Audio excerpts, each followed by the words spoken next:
बागमती गाउँपालिका ward number 5 इकुडोल Lalitpur Bagmati प्रदेश नेपाल भनेर यहाँ लेखिएको छ। ल तपाईले यो हेर्न सक्नुहुन्छ। तपाईहरु यो बोर्डमा पुरै डिटेल छपेली बजार लेखा छ नि। उयो छपेली बजार, हामी ठ्याक्कै यही छपेली बजारमै छौँ अहिले। बागमती नदी र काठमाडौँको बिचमा भएको ठाउँ हो यो। राम्रो फ्रेस स्वच्छ वातावरण भएको र तपाईको मौसम पनि एकदम राम्रो भएको ठाउँ यो छपेली बजार भनिन्छ यसलाई। हामी चाहिँ अहिले ठ्याक्कै छपेली बजारमै छौँ। बजार चाहिँ छपेली बजार, ठाउँको नाम चाहिँ छपेली बजार।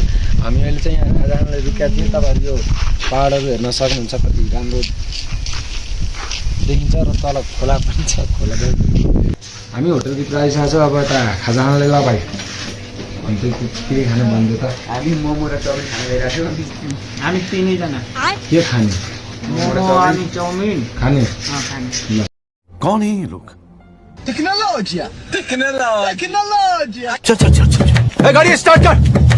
यहाँ कुन ठाउँ कहाँ छ र कुन खोला कहाँ छ, कहाँबाट आइएको छ र कुन गाउँ कहाँनिर छ हैन, ठ्याक्कै त्यो सबै डिटेल एउटा बोर्डमा देखाइएको छ।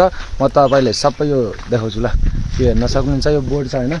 यहाँ लेखिएको छ बागमती गाउँपालिका वार्ड नम्बर 5 इकुडोल ललितपुर बागमती प्रदेश नेपाल भनेर यहाँ लेखिएको छ। ल अनि यो नक्सा भनेको तपाईको उयो जुन ठाउँहरु छ नि, यो पहाडी इलाका जुन छ नि, यो एरियाको चाहिँ नक्सा यहाँ पुरै बनाइएको छ र डिटेल यहाँ दिएको छ।